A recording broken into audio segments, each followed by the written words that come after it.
Welcome to the Undisputed podcast. I'm your host, Jenny Taft. This podcast is the full show from today's episode of Undisputed from start to finish. They've got a busy slate, so skip Shannon. Let's get to it. Welcome to Undisputed. We are live from Los Angeles. I'm Alex Curry here with Skip Bayless and Shannon Sharpe. Good morning, guys. How we doing today? Doing good. We're doing good. Doing good. Are we? I got a little something for you today. What you got? I brought it just for you. The Tampa Bay Buccaneers made sure that I had this for this season. This is an authentic game jersey of you-know-who. Do you like this? How about this? Look at this. It's got the C on it. It's got... No, you're going to throw it. You're going to throw it. I might let you wear it this year, but I only bring it out now to advise you it's going to be a long season for you on the show. I'm going to have a bunch of jerseys. I got to get every other quarterback that they play, get their jersey. Okay. That's my team. How about a Dak jersey? No. I want the Buccaneers to beat the brakes off them. Fresh. But let's start with his former coach, because in classic Bill Belichick fashion, he didn't have too much to say yesterday about the decision to release Cam Newton and make rookie Mac Jones the team's starting quarterback. However, Belichick did dismiss the idea that Newton's vaccination status played a role in the decision to cut the former MVP. Take a listen.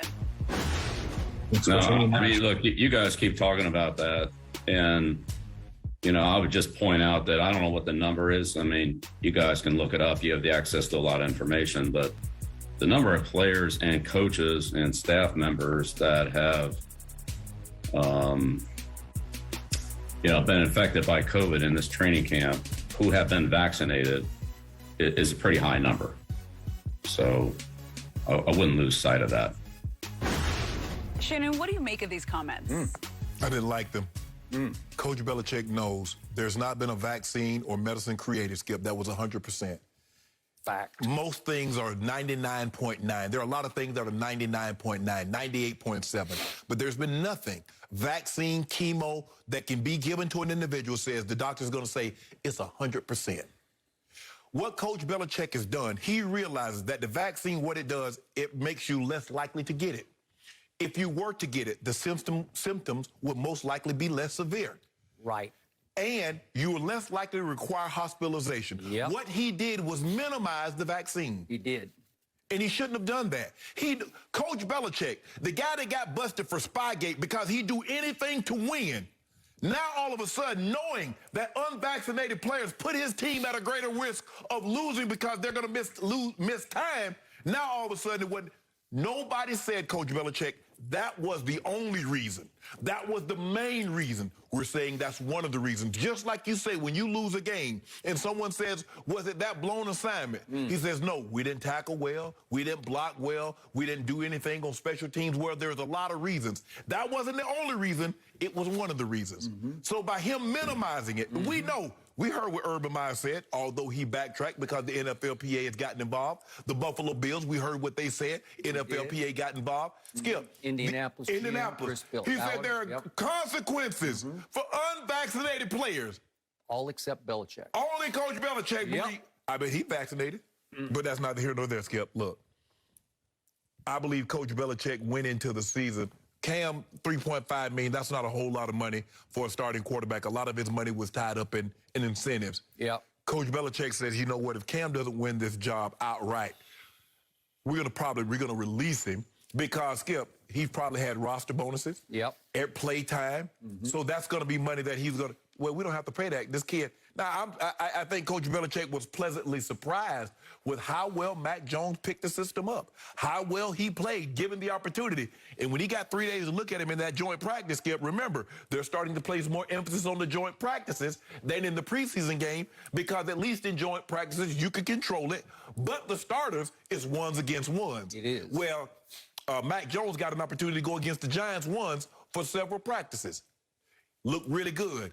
I think that was the determining factor. Coach Belichick says, I like what I see. I've seen enough. But for him to say, oh, yes, there have been vaccinated people that have gotten COVID, but the doctor said the symptoms are less severe. Hospitalizations are less likely to be required. So why would Coach Belichick minimize this? Nobody's saying that you were wrong for cutting Cam. That was well with you, but don't minimize the vaccine. You know the importance of this. A lot of teams know the importance of it because, Skip, you missed 14 days. COVID, 2 games. 2 games is like, what, 20 games in baseball? It's like 10 games in basketball? Yep. We know the importance of this. I just didn't like the fact that he minimized it, knowing, Skip, Coach Belichick knows all the rules. It's hard for me to see a scenario, a guy that he says, I wet the ball down, I heat the ball up, I wet the field because I'm preparing them for everything. I'm trying to win. How did he not know the protocols of what Cam could and couldn't do? He could leave, he couldn't leave, and what was going to be required of him? It's hard for me to see a scenario in which that didn't happen. And for you to, like, minimize it, the wedge. Skip, they took the wedge out of the kickoff. Players still get concussions, but it greatly reduced the number of concussions. It did. Coach Belichick, you know that. You should be ashamed of yourself. You should be embarrassed. You should be trying to promote the vaccine to make sure all the NFL and a lot of America become more vaccinated so we can get past this pandemic. But you minimized it. And you heard what Coach Belichick said, because a lot of times, Skip, a lot of times people of Coach Belichick, they carry a lot of weight. And people lean on that. They're looking for a reason not to get the vaccine. So now Coach Belichick just gave him another one. But I'm very disappointed that he said that. Mr. Sharpe, I hear you. I applaud you. I echo everything you just said. But now let's look a little deeper into why Bill Belichick said what he said. He was angry. And the key line, the flashpoint for me was, when he was asked about Cam not being vaccinated, was it a factor? He gave it a big, bad, flat no. And then he said, look, you guys keep talking about that. This is the coach who says, I don't hear anything. I don't watch, I don't read, I don't know. I coach football. I keep my head down. You guys do whatever you do, which is why in every post-game media session, he works harder than any coach in the history of this league to say nothing. Absolutely nothing. So, look, you guys keep talking about that. He was angry yesterday because he had chosen this kid to be his starter. He had blessed him. He had sent the veteran on his way out the door because he thinks he has his answer to Tom Brady. And he is furious that starting with you, Shannon Sharpe, have undercut that, have discredited his plunging ahead with Mac Jones by suggesting that it's a little bit by default that he chose Mac Jones because Cam didn't get vaccinated. So it's discrediting the kid a little bit. It's undercutting what he achieved through training camp because you are suggesting, and I believe you are correct in suggesting, and you were ahead of this curve from the start, that it's going to be about the vaccination. When he's not vaccinated, there was the misunderstanding. I don't know what all that was about. He just wasn't vaccinated. I don't know if he didn't understand the protocol rules, but he left the area. I don't know where he went to get a second opinion from another doctor.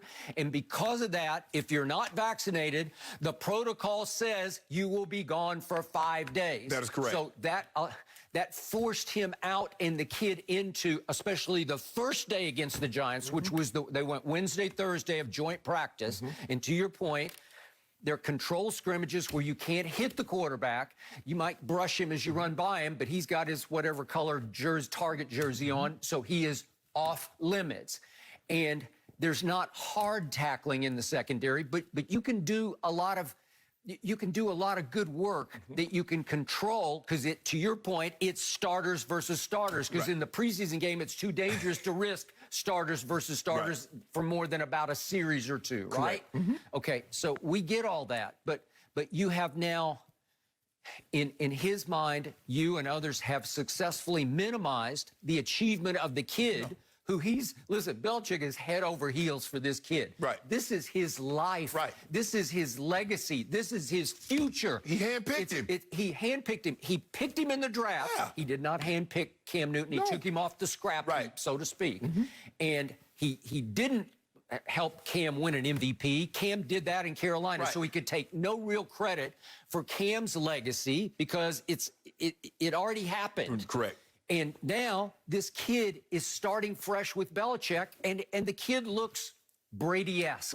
right? He's got the same sort of work ethic, and he can dink and dunk as a kid, and he's a speed reader of the defense, and it looks like he's got some poise and some toughness. Accuracy. And all of those Brady-esque qualities. Is he going to be Tom Brady? I doubt it very seriously. Exactly. But the point is, he thinks he's got a chance, legacy-wise, to compete. Watch what I can do. It also buys Belichick time where you have to give him a little bit of a grace period now. If it doesn't quite work this year, well, we saw flashes. We saw signs where he gets a little extended honeymoon period. He's going with starting a rookie in game number 1. Correct. Okay? So at least Brady sat for 1 year. You know, he got to absorb it for 1 year and 2 games. It was going to sit for a couple of games. It was sitting in the second year until fate intervened. Fate intervened in the second game, and he started the third game. But they were 0-2 when he started. Correct. Okay? So this is Belichick in his anger spitting and spewing out a detail that was just flat out wrong. Right. He was talking about, you guys have the numbers, you should look it up. Well, he's got the numbers too. Yeah, look it up. Well, we did. Yeah. And guess what? The rate of positive tests among unvaccinated NFL personnel was 7 times higher than the rate of positive tests among vaccinated personnel. Right. 7 times. Right. So that's 7 foot longs. Put it in subway terms. That's 7 foot longs, Coach Belichick, versus 1. So I appreciated what Nancy Armour wrote today in USA Today. It was scathing, and it was potent, and it was powerful. But she said Belichick's misconstruing of the facts is downright dangerous. And that's what you just said. It's downright dangerous. Yes. Because I got to tell you, it comes close to sounding like it's anti-vax. Correct. Does it not? Yes. It's like, who cares? You can still get it. Right. Well, yeah, you can still get it. But if you do, your chances of avoiding a hospital bed and a ventilator are way better than if you're not vaccinated. Hasn't that been proven? That's been proven, Skip. On a hot day, you've been around practices. On a hot day, the coaches always tell the players, make sure you drink plenty of water. Get your electrolytes in. Skip, there's no guarantee that water and electrolytes are going to stop you from cramping or get you dehydrated. It greatly minimizes your chances. Greatly. That's all we're saying. It greatly reduces your chance for having the most severe symptoms. The hospitalizations, Coach Belichick, you know that. I got the chickenpox vaccine. I still got the chickenpox. My brother got the chickenpox and the measles vaccine. He got both. But it wasn't as bad as it could have been. Because back in the day, children were dying. They could kill you, absolutely, yes. I think I got a polio one, too. I think I'm way back. I think you got all of them. Yeah, I still got a little scar. I still got that scar on the back. Yeah. Kid, I don't think kids get it today. I don't know, but nobody fought it then because everybody thought, well, it's life or death. Exactly. Right? Yeah. Well, this can certainly be life or death. Correct. Your people, last I checked, people are still dying from COVID.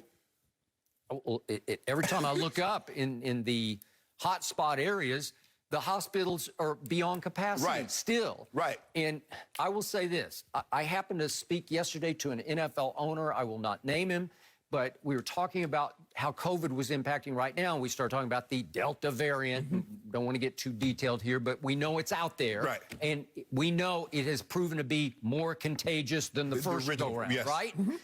And his point to me was that there's concern throughout the NFL that this year rosters could get hit even harder than last year because they're not in sort of bubble circumstance where they're not bubble rules with each team because of vaccination rates. There's up to around, I think the league is around 93% players, 99% personnel executives.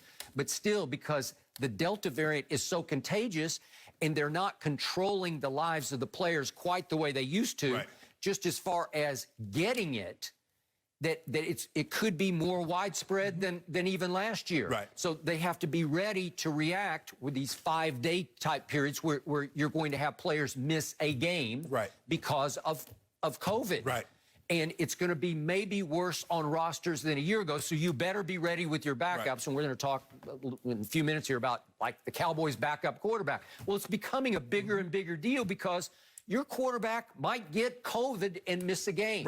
And you see what they've done, Skip. They've expanded the practice squad to 16, and now you can activate at least 2 guys per week Got to. Up to the active roster without doing all the jumping through hoops to get it done. So they understand what's at stake here. Everybody say a lot of teams, a lot of coaches and owners and general managers seem to understand, except Coach Belichick. Because what Coach Belichick is upset about, Skip, he thinks we're questioning his coaching and his decision-making. We're not questioning that, Coach. You know more football than probably everybody that's talking about this subject. More football. Okay. We're not saying that was the only reason that Cam Newton is no longer the quarterback. We're saying that was a reason, not the main reason. Mac Jones played well, but Skip, I give it to you and let's just say an employee at a regular job, not a football. I got 2 employees. Both of these guys are great. But one guy just somehow can't seem to be on time. Which guy you think is more likely to keep his job? Okay, got it. One guy's vaccinated, one guy isn't. One guy can blow up the season. One guy, there's a less likely a chance that happens. Okay. Come on, Coach Belichick. Okay, so again, can't stop players from maybe getting the Delta variant of COVID. Correct. And 68 were positive through the month of August. That's a pretty high number. Right. And yet, the difference is if you're vaccinated and you get it, by all accounts, your symptoms will be mild to none. None. Okay? Correct. Yes. That's the point of the vaccination. It keeps you out of the hospital, and it keeps you more upright than Cam was last year. What happened to Cam last year? He got COVID, and I think he got hit pretty hard by all accounts. Right. And I think it hurt his ability to perform over the next couple, 3 weeks. Is that correct? I believe so. Skip, what does Coach Belichick stress more than anything? Team. Yeah. Okay, we're a team. Well, I want everybody to meet. I want everybody to be here on the time. Okay, when the lion's share of the players are doing what's team-friendly, which is getting the vaccine so they can be counted on, one guy isn't. How does he look at that? Normally, when guys go against Coach Belichick's system, what does he do, Skip? He get them up out of there. Anybody that's gone against that have challenged Coach Belichick or didn't play very long with the New England Patriots. His authority is to be unquestioned, unchallenged. So, Skip, we're challenging his authority. We're challenging his ability to select players. No, we're not, Coach. All we're saying is we believe that was one of the mitigating factors in which Cam Newton, because your guy, first of all, Mac Jones is your guy. You selected him. Cam isn't. That's a factor. You selected one guy in the 15th round, the other guy you got in the free agent. That's a factor. The guy learned the system a lot faster than you thought he would. Okay, Cam, guy's vaccinated. Cam isn't. So all of those are factors, Skip. It's not one thing. Coach Belichick made it seem like, well, the only reason he got the job because he wasn't vaccinated. Nobody said that, Coach. That's you being in your feelings, thinking someone is challenging you. Because he is all ears listening to what's being said. I don't know nothing about MySpace and my book and all that. He didn't know anything about that. But y'all keep talking. Well, how you know what we talking about? It smacked of the press conference that he called after Deflategate broke off the AFC Championship game night in Foxborough versus the Indianapolis Colts and Andrew Luck. Remember this? Then there were 2 weeks ahead of the Super Bowl versus Seattle at Phoenix. And on the Saturday in the middle, before they left to go to Phoenix. They were leaving. I think they were leaving that Sunday. He called his own media session. Called all the reporters together. This is the guy who avoids all contact at all costs, right? Hates his media availability because he wanted to tell everybody basically, don't look at me, ask my quarterback about the deflated football. I don't know anything about deflate. And to your point, oh, you practice with wet footballs? Frozen footballs? Frozen footballs? he even went Mona Lisa Vito out of My Cousin Vinny the movie because she knew everything about cars is how they won the lawsuit, remember, at the end of the movie, because she knew every detail of every old, classic car. And the point is, he's saying, I'm not any Mona Lisa Vito. I don't know that much about... Baloney, you're the guy, you're the genius, you know everything about football's deflation or inflation, right? Exactly. And I believe that moment, that press conference, was the beginning of the end of Belichick and Brady. And this is all the way back to the 2014 season. He threw him under the bus. He threw him under the bus. And now he's trying to throw vaccinations under the bus just to protect his kid quarterback. He's mine. I chose him. Right. Don't try to disqualify him. Correct. Don't discredit him. He's my guy. Right. I don't care about vaccination. Baloney. Exactly. And that's the thing, Skip. And look, it's hard, Skip, when you selected Brady and you've gotten Gronk, you've gotten 2 guys on the 100th anniversary team. Everybody else forgets all the misses that he's had. He's had a lot of misses. He got a guy on the injured reserve, his wide receiver that he took in the first round 2 years ago, Skip, hasn't lived up to expectations. N'Keal Harry. Yep. A lot of his receivers hadn't lived up to expectations. I'm not sure any has that he's picked. The 2 tight ends that he selected in the second and third round, or the third and fourth round last year. Yeah. He went out and replaced those. So he's had a lot of failures. There have been a lot to question, Coach Belichick, but we're not questioning you on this. We believe that it played a role. Not the role, a role. 2 separate things. Yep. Look, you and I go round and round about how much credit he deserves for building and coaching the dynasty, and I give him 25% and Brady 75%. Okay. But the point is, this is the side of Belichick. It just rubs me the wrong way because he does have, as I always say, some scoundrel in him. Of course. See Spygate. Yes. See a lot of things that have happened. And this is another case of the scoundrel coming out just a little bit to protect a move, a very bold move that he just made. Yeah, Skip, look, Coach Belichick is an unbeliever. He's a great coach. I believe he's the greatest coach to coach in the NFL. But he makes it real easy for you to root against his team because some of the things that he does is like, I got ticked off when I was at the other network about, Skip, you know, in an AFC championship game, normally the losing coach, they come out, they'll talk to the reporter, you know, it was a great season. It didn't go quite the way we wanted to, but hey, we got a lot to be proud of. It's not the ending that we wanted. What does Coach Belichick do? Now, all the other coaches, from Tony Dungy to Bill Cowher to all the other coaches, they come out and do it. He sends some player out that you've never heard of, that you have no idea who he is unless you're from that region. That's what he does. And everybody's like, okay, cool with it. No, I'm not cool with that. Come out there and face it. Because you quick to talk when you win. But now all of a sudden you lose, you send some player out there, some special teams guy. Yep. What? Okay. So, you picked your kid, you defended your kid the wrong way, and you're on the clock. Here we go. Yeah, I can't get down with him on this one. Here we go. Now let's head to Dallas, because are Skip's Cowboys still a possible landing spot for Cam Newton? Plus, did Dallas get the best defensive player in the draft? That's next. No mercy, no mercy, no mercy, and I won't back down, and I won't back down.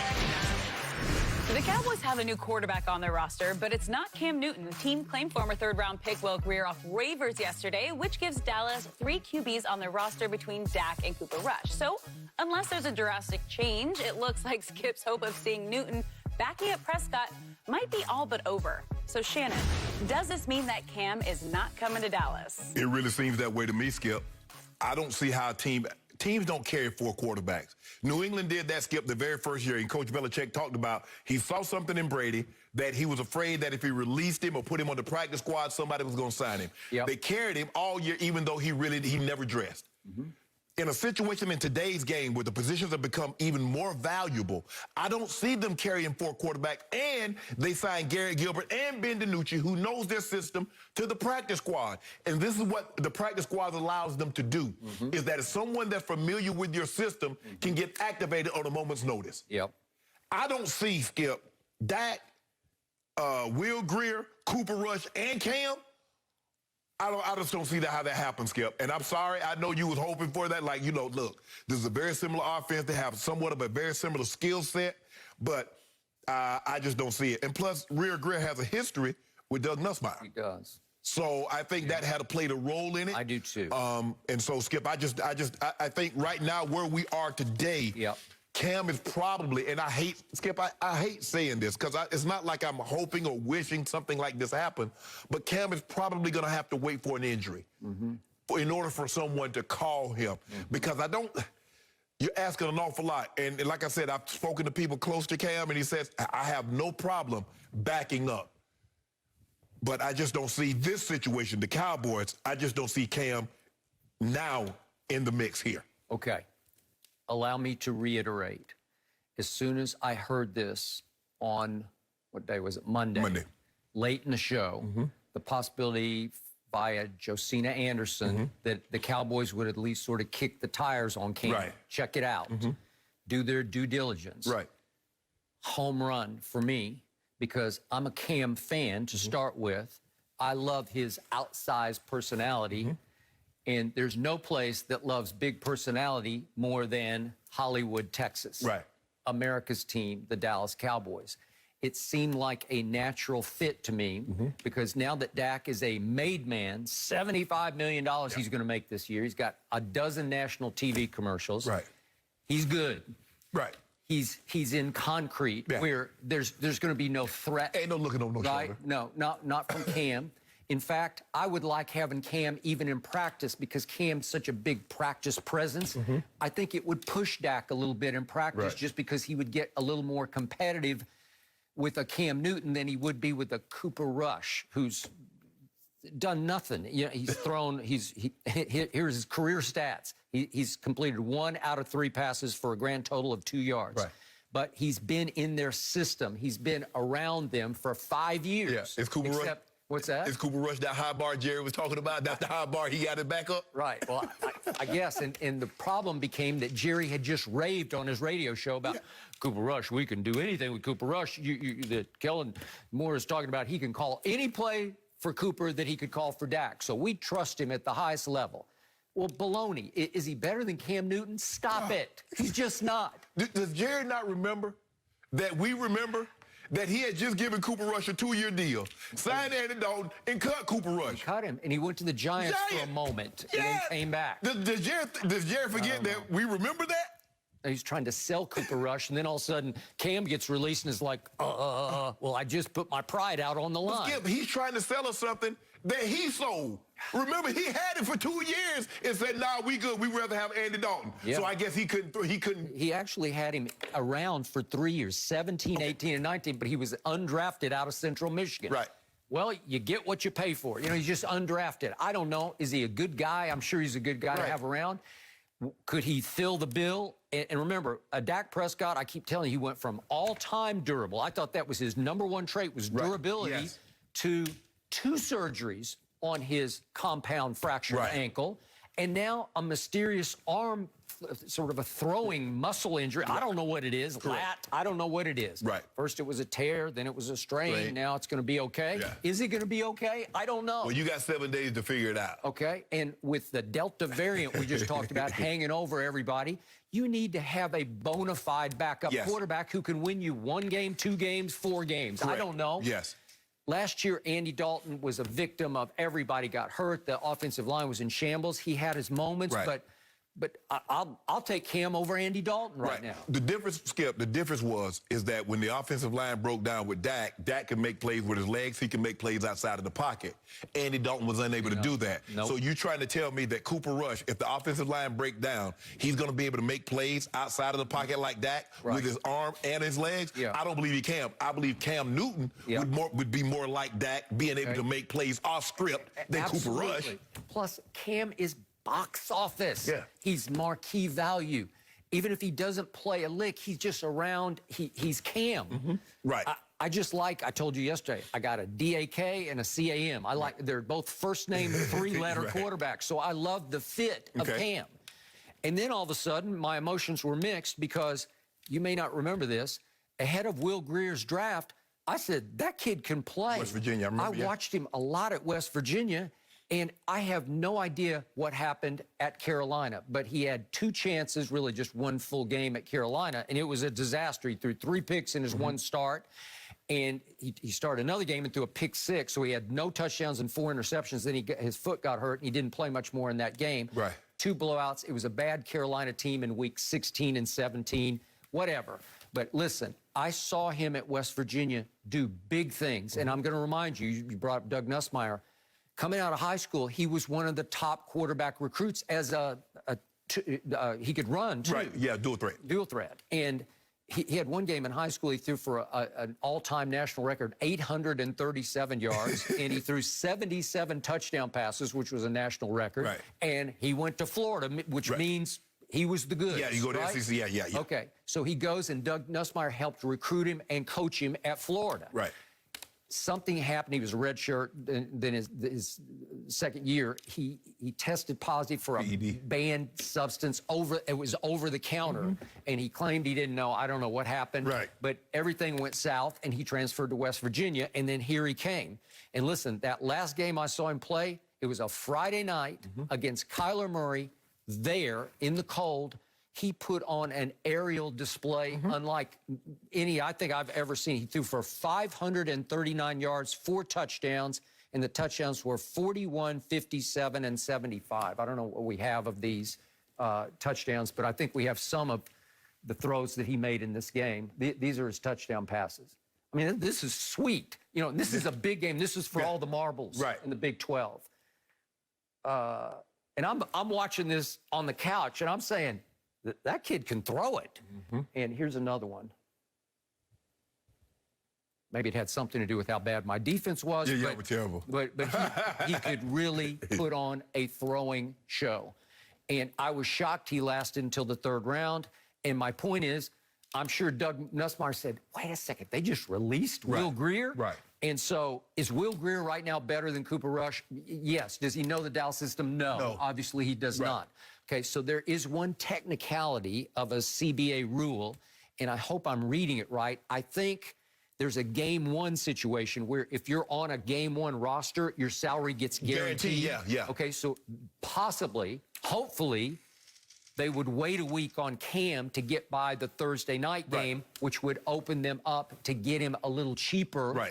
So basically, it's week to week. Yes. You can cut him with no penalty, and your salary is not guaranteed. That is correct. So maybe I got a shot after the game 1 loss that we are going to suffer at Tampa. I'm already on the record because it's a mismatch. It's not fair. It's wrong place, wrong time. Well, hell, put Cam on the practice squad. They got guys that's been playing 10 years on the practice squad. Now, I'm like, well, damn. Well, they just did away with any age limit or anything, right? That's what I'm saying. Because you said Garrett Gilbert, he goes back on the practice squad. Okay. Everson Griffin's on the practice squad. Everson Griffin's been in the league like 8, 9 years. I don't know. I mean, put your boy on the practice squad. Because remember last year, Skip, Philadelphia had, what was the quarterback, McCown?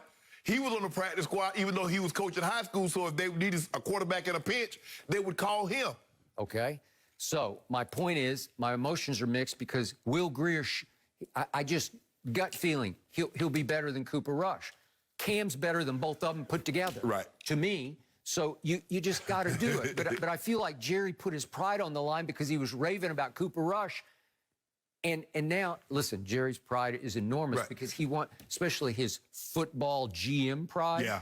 If he goes out there like, let me tell you how good this kid is, and then it's hard for him to back off that.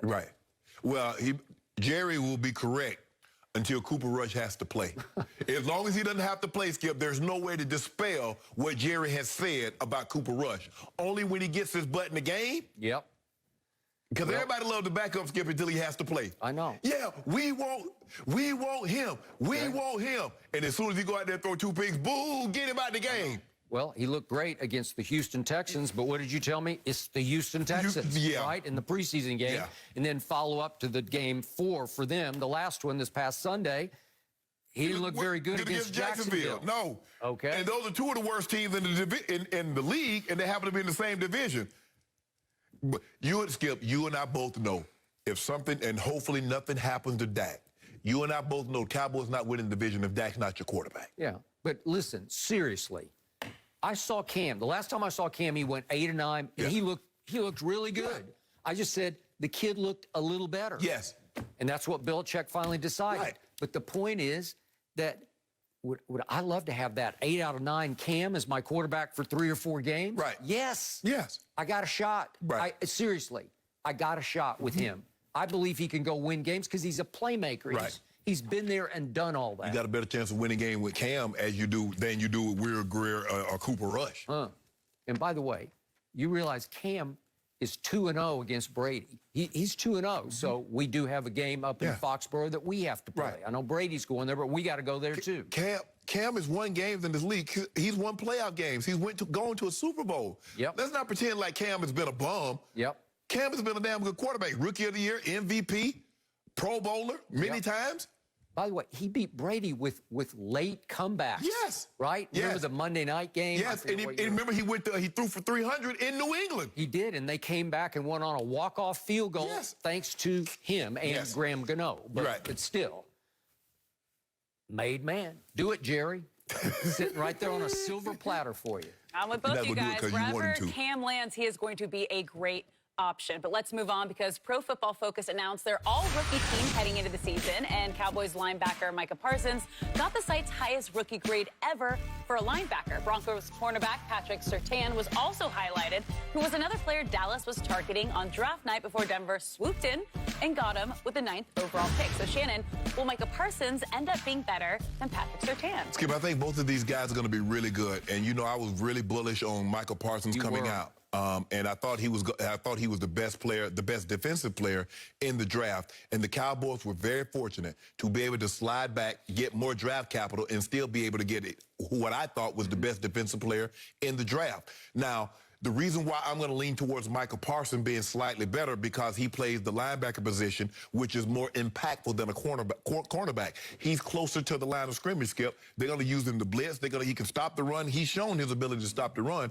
But what he hadn't unleashed him on is his ability to rush the passer, which he did a lot at Penn State. Now, I like Surtain because he has all the measurables. He's tall. He's physical. He has tremendous technique. He's in a great defensive scheme. Vic Fangio, he has a front four that can go get after the quarterback. And he was taught well by his dad, Senior, Surtain Senior. So, Skip, there's a lot of things to like about both of these guys, but more times than not, the linebacker is going to be more impactful. That's why normally you see when you come to defensive rookie of the year, I'm trying to think, the last cornerback to win defensive player of the year, haven't been many of them. Stephon Gilmore, then probably you got to go back to Charles Woodson, Ed Reed Palomalu, but normally it's linebackers. Guys that's close to the line of scrimmage that can go get at the team's quarterback that's impactful in that way. I believe both of these guys, Skip, are destined to be Pro Bowl multiples, All-Pro multiples. Yes. But I just believe this year I think Parsons will have a little better year.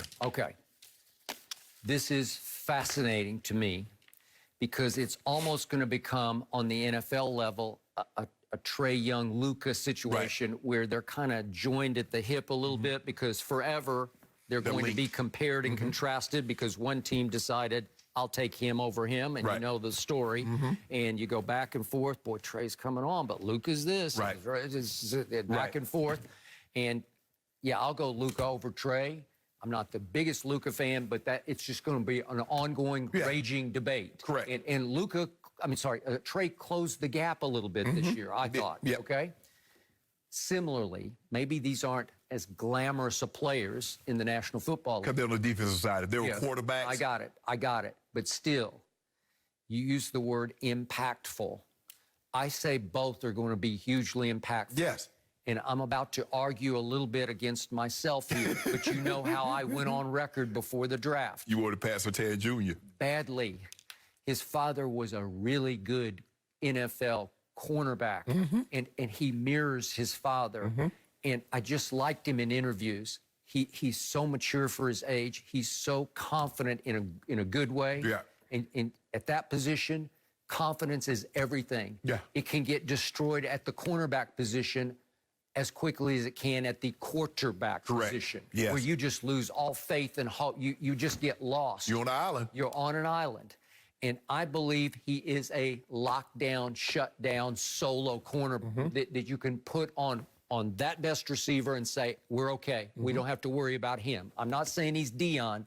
He's a Pro Bowl cornerback. Yes. And I believe he is destined, I'm going to knock on wood for him, just injury-wise. You know, if he stays healthy, reasonably healthy, he could make 10, 12 straight Pro Bowls. He is that quality, that caliber of a player. He's more athletic than his dad. He's bigger than his dad. I believe his technique is better than his dad was at that point. Obviously, Skip, his dad taught him.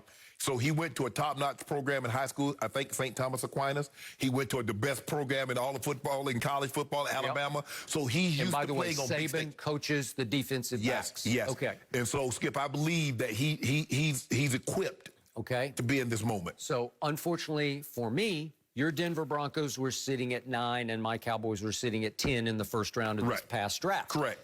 And I'm sitting there, and I know my Cowboys were sitting on Patrick Surtain. I just believe with all my heart and soul they were poised to take him at 10. And you know what happened? Right. Denver said no, because I thought Denver might take a quarterback. Right. I wasn't sure. I know they, right? Yeah, I thought they were going to take, I thought they might take a quarterback also. Justin Fields was sitting right there. And Mac Jones was sitting there. Okay.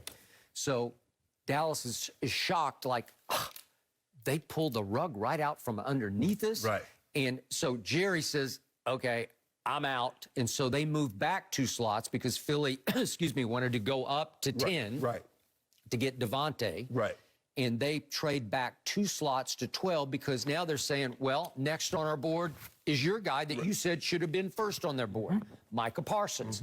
My issue with Micah was he had opted out of the previous, for COVID purposes, the previous year. So I didn't get to see a final year of him at Penn State. When I did turn on my TV the previous year, he would flash off my screen. Absolutely. Because he is everywhere on the football field. Okay, now I'm going to hark back, speaking of impactful, to what the great Jimmy Johnson taught me from the start when he first took over in 1989. He said, I believe at any level, NFL, college, high school, you win with pass rush and cornerbacks. And they go hand in hand, obviously. They do. And sometimes your cornerbacks can save your pass rush if you don't have much of it. And many times the pass rush can save the cornerback. Correct. But he said those are his 2 priorities on the defensive side. Okay, so now to your question about Micah, can he rush the passer? I saw him rush at Penn State. I didn't see him rush a lot in the preseason, but I don't think they unleashed him a lot. Neither do I. Okay, so here's my point. If he can get you 8-10 sacks a year, that kind of pass rusher, if he can be Von Miller-esque coming off the edge. Well, Skip, he's gonna be more Devin White-ish. Devin White, I think, had 8 sacks. Can he be that? I'll take that. Can he be impactful? But Von Miller is listed as a linebacker, yeah, he is. right? He is. Okay. And that's why he stands up a lot. That's why the Broncos didn't go in that direction, because they got Vaughn and they had Chubb. Okay. Now, had they lost Vaughn, maybe Michael Parsons is a viable option opposite of Chubb. Okay. But since they kept Vaughn, they went to the cornerback position. And I thought it was probably going to be either a quarterback. I thought quarterback first, Mac Jones, Justin Fields, or they were going, if Surtain was there. I think the biggest surprise, Skip, was Carolina taking J.C. Horn at 8. I think that was the shock. That was a lot of people like, over Surtain, over Parsons? Right. And I think Dallas was in the derby there with J.C. Horn, I'm not sure. I just think they were ready to take Patrick Surtain. Oh, yeah. Okay, so if Micah can stand up on the edge and get loose and rush the passer and give you occasional double-digit sack years, you got me. Then you are correct, and I will be happily incorrect on this one, because that will only bolster a defense that was historically bad last year. It does. And yet the Micah I saw in preseason was all over the field. Without often rushing the passer, he covers like crazy. He can cover anybody. He can cover wideouts if you need him to, but he can definitely cover the tight end. So my point is that, wait a second, you want to talk about nose for the football? Everywhere the ball was, he was in the middle of it. Fumbles are happening. He's recovering. He's helping Keanu Neal dislodge a football. He's got a nose for the ball that you rarely see, and you can't coach it or teach it. So I'm going to give you that. But listen, when you have Patrick Surtain and it's Dion-esque, where you can just say, just take him. Just take Julio, wherever it is. Just take him. Just take him out of the game. We trust you over there with him solo, okay? Yeah, he's going to have his growing pains because he's a rookie, and the guys are going to take advantage of some things that, as rookies, you don't really know all the techniques and all the little things like that. But with Von Miller and Chubb putting pressure, he shouldn't have to hold up very long. And the thing with this kid here, Skip, I don't know how much they're going to walk him to the edge. I think they'll blitz him like they do Devin White. You see Devin White's in his linebacker position, and the next thing you know, he's shooting the gap. He's getting matched up on the running back. He blows the running back up, and he's got your quarterback in the backfield. I think that's how they're going to use him. That's how I would use him, because they're very similar. I believe he's a little faster than Devin White. Not the size. Devin White's a big man. Big man. He's a big man. But Mike is still a little slender. Yes. Devin White is solid. He's like a block. And he's got a farmer's body, Skip, because you know he bought me a piece of land, and you know I got cattle and got all that stuff. So he's a man's man, strong. I believe that's how they're going to try and use Michael Parsons, like Tampa used Devin White. Is there some Levante David? Because remember the Super Bowl, what did he do to Kelsey? Yep. He took Kelsey out of the game. Okay. Well, can Micah do a lot of that? He could, Skip, but it's going to take time. Levante David has been in the game long enough, and he knows. He's like, you know what? What I'm going to do is I'm going to try to get my hands on him, get physical. If I can just get physical, get my hands on him, the rush is going to be there. Their offensive line can't block our front four. So I can be ultra-aggressive because why, Skip? We're playing two deep safety. I know I got help over the top. So I'm just going to take away the quick stuff, underneath stuff. And then if he gets deep, I got two safeties looking to blow him up. Yeah. So that's the way you have to play that, understanding that I got help behind me. I'm just going to get physical as I possibly can, take away the short stuff, and I know JPP and those guys, Shaq Barrett, they'll be there. And sure enough, right on cue. Okay. Bottom line, I hope I'm wrong about this. Because if I'm not, it just killed me. You can look at my timeline and my tweets. Yes. I just fell on the floor when they took Patrick Surtain. Skip, it's just hard for me to see a scenario. Looking at this kid's ability, watching him in college, watching the way he plays, and I understand that it's preseason. Skip, it's hard for me to see a scenario in which this kid isn't successful at this level. I just don't see it. Okay. But you realize it left me with Anthony Brown at the other cornerback opposite Trevon Diggs, the other Alabama kid. I said I wanted an Alabama bookend. You know, I needed both of them because Trevon is going to gamble and he's going to get he's going to take some chance. And he might burn you and you might burn him. Right. But Patrick is not going to play like that. No. He's textbook. Yeah. So I needed fire and ice. Well, hopefully you get Randy Gregory on one side and you get D-Law. The 3-year-ago D-Law, not the last 2-year D-Law. If you can get that with Dorrance Armstrong and someone else, Skip. Miss some mix in a little. Right. Okay. You might be good. Okay, because Anthony Brown, he's decent, but he's not great. He's Anthony Brown, Skip. Hey, and it's going to be a long, season. Trust me. Yeah, he's going to get. Yeah, he's going to be the guy that's going to get a lot of balls thrown his way. Right now, Tom Brady is watching the tape of Anthony Brown saying, it was like, Skip, who's ever opposite of Dion, they got all the balls thrown their way. Whoever's opposite of Rod Woodson got all the balls. Or Darrell Reeves. It just so happened that Crow was opposite of Reeves. But I don't think Anthony Brown is Crow. Anthony, get a good night's sleep before that Thursday night game at Tampa Bay. Before every game. All right, guys, let's move on and talk some Lake Show. Will Rajon Rondo help Anthony Davis become an MVP for the Lakers? Don't go anywhere. No mercy, no mercy, no mercy, and I won't back down. During the Lakers' disappointing season, Anthony Davis and Dennis Schroeder never seemed to match the chemistry that AD had with Rajon Rondo, who rejoined the team on Tuesday. And according to Bleacher Report, quote, Davis felt some frustration that he wasn't getting the kind of looks in the post with Dennis Schroeder running the point compared to those he received with Rondo a year earlier. So, Shannon, how much better will Anthony Davis be now that Rondo is back? Well, Skip, I expect AD to have a season in year 3 with the Lakers closer to what he had in year 1. In the regular season, he was 26-9, shot 33% from 3. He was 28-10 in the playoffs. Last year, he was 22-8, shot 26% from the 3. Skip, and that was the problem that I had. With the exception of LeBron, seemingly no one could feed the post. And that was one of the problems that I had, is that no one seemed to know how to feed the post. Rondo has played with AD before, so they had some history, Skip, from New Orleans. So Rondo is very familiar. He played with KG, so he's used to feeding the post. Obviously LeBron, but that's a different argument. I just felt from my eyes looking in, is that I felt that Dennis Schroeder was playing for a contract. Although he was saying to make the playoffs, he said all the right things, but that's not what his basketball on the court suggested to me. And so I thought that he was playing for things that wasn't conducive to win championships. Made a fatal mistake, overplayed his hand, bet on himself, should have taken the money. Hey, sometimes the best thing the Lakers did was he didn't take that contract because they'd have been stuck. But for me, Skip, I don't think it was anything personal. I just think the thing is, guys not used to playing with a big guy. I mean, who is he feeding the post to? Clint Capella? When he was in OKC, what big did they have? Steven Adams?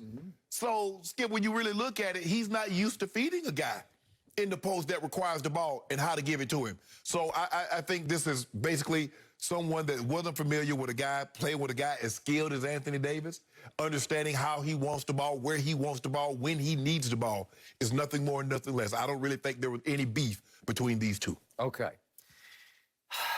I'm going to restate my overarching opinion of what often happens if LeBron fails. The GOAT, as you call him, I don't, but the GOAT, as you call him, needs a scapegoat. And Laker Nation, the blind witnesses, are going to say it's your fault.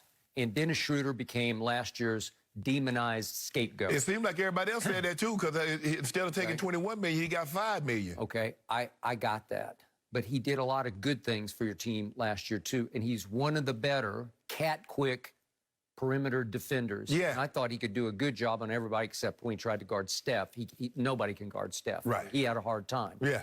But he can be an electric scorer of the basketball. He's fearless, but he has a little more two in him than one in him, Right. to me. Even though he can get you 7, 8, 9, 10 assists on any given night, it doesn't come natural to him. Listen, if you're going to Rondo, you're going to the top of the list on basketball IQ as a pure point guard. Yeah, he's an old school point guard. Old school. He ain't looking to score first. He's looking to get you to score Right. first. And his mind is constantly at work, 2 chess moves ahead. Right. I need you to get there so I can get you the ball Right. here, because he knows every spot that AD feels the most advantageous spot. I'm talking about where his hands are, Right. where his feet are, Yeah. shielding off the Right, defender. right. He knows I need the ball right here so Right. that I can wheel and go there. Right. It's what I love to do, and he knows what he loves to do. Correct. So the biggest comfort zone for AD, even beyond LeBron, is with Rondo. Right. Because Rondo's just simply the best at doing that. Okay, that's why I thought he was going to click with the Clippers, and it didn't work because they weren't big oriented. Right, yes, they don't really have anybody that's looking to post. Well, they did, but Zubac? no, well, Ibaka did, and then he's got a back Yeah. injury, and he was gone. Right. Okay, so he might have been a little better at that, even though he's a little more perimeter oriented too. But the Right. point is this: I get the premise of this. I get that AD should feel like he's going back into his comfort zone with Rondo. Right. The problem is Russell Westbrook. He was not there in the bubble, obviously, wasn't there last year, and now he's becoming the elephant in your living room because you sort of talk around Russell Westbrook. He's a force of nature. Oh, AD gonna get some easy buckets. All these drop-off buckets that Steven Adams was getting, he about to get those. Okay. Are you sure about that? I'm glad you brought that up because that's going to be my next point. You beat me right to the punch that I'm about to throw right back at you. To be able to do that, Steven Adams had to clear and clear and clear and give Russ his super highway to the basket, because he will take the super highway. And when he goes, it's bull in China shop. Yeah. It's C-rim, attack rim. And Russ finally, about 5 years ago, got it through his head, his strong-willed head. Oh, wait a second. If I get challenged at the rim by 2 guys, that means if I just dump the ball, just let it drop to the floor, just let it bounce one time behind me, Steven will come right in behind me and dunk it, right? Do you know how many assists he started getting off that play? Exactly. And guess what that did? Triple-double. Yep. 4 of the last 5 years, triple-double. I don't know how many of those easy just dunk baskets he got. He's gonna get a bunch of them, yeah. Because he drew 2 defenders to the rim, right? Okay. Is AD going to be the follow-up dunker? Is he going to clean up for Russ? It's not how AD operates. Steven Adams was an afterthought for Russ. Right, no. Right? No, we're gonna post. AD get him good post. Skip, you remember 2 years ago how it started? Even last year, they started going through AD. AD was taking the first shot. They were looking to post AD up. Okay. Sometimes he pulled up, sometimes he wheeled on the block. But Okay. AD gonna get his touches. Okay. AD gonna get his touches. AD right. gonna be AD. Okay, if he gets his touches, he's in Russ's way. When you put him in his sweet spots, they're all right in Russ's path. Trust me on this. Yeah. It's not what Russ wants to do. Russ Russ wants is to not win. a calculated feeder of the post. That's not how he operates. Russ wants to win. Well, does he really? Yes, he or does does. he want a star? No, Skip. If I'm in the musical, I might not be the lead, but I'm on Broadway. So I'm in the musical. I'm in Hairspray. Or I'm in, what's the other, what's the Hamilton. Whether I'm the lead or not, I'm on Broadway. I'm in a star play. You with the Lakers. Really? There's enough to go around. See, everybody gets so caught up wanting the biggest piece. There's enough. That's why we're successful in Denver, Skip. I understood. John gonna get a big slice. TD gonna get a big slice. But you know what? They can't eat all of it. They're gonna be some crumbs for me, Ed and Rod. Are you comparing yourself to Russell Westbrook? There you go. See, no. I mean, seriously, in mentality, you were a leader of that team. Russ is not a leader. He's a solo act. No, he ain't no solo act. And it is must-see TV to watch him. Now, I want you to have that same energy. I will. I'm going to come in here every day after those games. I'm going to say, I told you so. Well, we 61 and 21. Yeah. And the number 1 seed in the West. I'm going to say, see, I told you, Skip. Really? Yeah. Yeah. You know, where I'll really tell you so is when the postseason commences. Which the Clippers probably won't go very far. Oh, wait until Kawhi comes back full strength. Are you sure he's coming back in March. 2021? 2022? You know, I've already told you March. He'll be ready by April, and here we'll go. I don't see it happening. But anyway. Okay, good. Let them just lay in the weeds for a while. Okay, so last year, Schroeder for the Lakers played a career-high 32 minutes a game, and that went up to 33 in the postseason. Okay? That's pretty heavy minutes, right? Last year, Russell Westbrook for the Wizards played a career-high 36 minutes that went up to 37 in the postseason. Yeah. It's a lot of minutes. Right. Okay. My math is jarring here because I'm having to try to figure out, see, there are 48 total minutes in the game. How are you going to divvy these up and keep everybody happy here? Because the odd man out seems to be Rondo. No. So Rondo will get like 18 minutes because remember, Skip, Caruso got 21 minutes off the bench. Russell is not going to play 36 minutes. We're going to keep these minutes low. Because come playoff time, that's when we're going to go up to about 36 minutes. But in the regular season, we're trying to keep all these guys minutes, with probably the exception of AD. AD will be around 34, 35. But if we can keep Russell's minutes somewhere around 33 and Bron's around 32, okay, somebody he with trouble come playoffs. Bron is not going to sit still playing 32 minutes a night because he's chasing Kareem Abdul-Jabbar. But the work going to be done. He needs to play minutes. Skip. We got to a point last year we were like at mid-season. He was leading the league in minutes played. Do you remember that? Yeah, man. Leading the league. Skip, He's not going to suddenly say, I give up. I back off. But if you know what they did, Skip, that's why they come up with the air fryer and the crock pot. It wasn't so you can cook longer, it's so you can cook smarter. You see when I get that air fryer, boy, I go home and season me some broccoli. I have broccoli, give me some carrot, put it in that air fryer, boom. I get that crock pot, plug that thing in. Now I got me some meat going right now. Do you? Yeah, when I get home, take it out and I try to pick it up and just fall off. Really? Yeah, it's tender, that tender. So see, the things that my grandmother used, how she used to have to cook, wake up early in the morning, 3, 4 o'clock in the morning, cook all day. What my grandma took all day to do, I can do in about 2 hours. Really? So what we try to tell you, Skip, what we gonna do? LeBron is a crock pot? Or is he just a crock? I don't know. Maybe he's just That's what we gonna do. What I'm trying to tell you, we gonna work smarter. Okay. Not harder. The minutes don't add up. LeBron's not going to settle for 32. Skip, he was playing 33 before the injury happened to AD. Rondo's not going to settle for like 16 minutes. 18. He wants to play 20, 22 minutes. 18. By the way, Rondo in the bubble was averaging 25 minutes in the playoffs. Yes. 25 minutes. And AD says, thank you. I want Rondo. Right. I'm on record. I predict again. I reiterate. Anthony Davis will not love playing with Russell Westbrook. You a hater. I'm not a hater. I am a truth teller, and I'm ahead of this curve. I am predicting for your sake. I'm trying to save you from yourself. I want to save it. Listen, he will not love it because Russ is hard to play with. He's fun to watch, hard to play with. LeBron will figure it out because LeBron can just figure anybody out because LeBron doesn't. That's what we do. He doesn't have to have the basketball. He won't. I'm not going to say he's going to embrace playing with Russ, but he'll figure it out. They went to Rich Blinken and said they wanted to play with Russ when they had a deal for Buddy Hield. What do you mean? Well, I told you why, because that's marquee. They don't need no marquee. Skip, that's the Lakers. That's the Lakers. Well, I told you, LeBron wanted to make that move because, number one, he could show the world that he could win with Russ when nobody else could even get close to winning. KD said no to Russ after 9 years together in Oklahoma City. Then James, after 1 year, said, I'm out. I'm going to Brooklyn. And you know what happened with Paul George, and you know what happened with Kawhi. No and no. So LeBron's saying, aha, I got a chance to polish my GOAT case up a little bit here. I could win a championship with Russell Westbrook, and the world to say, that was impossible. How did you do that? It's funny that KD won his only MVP with Russ. He had his greatest scoring season with Russ.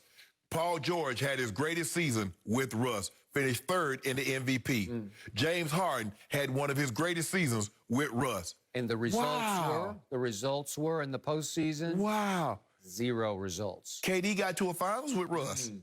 Yep, Baby Thunder, they did. Okay. They also had James Harden coming off the bench. Thank you. And then what happened? So Russ can't be all bad. It was game 3 at Miami. Russ had, I think Magic called it, the 44. The worst half I've ever seen a point guard play in the finals. But that might have been game 4. He had a 44-point game in the finals. I'm just saying.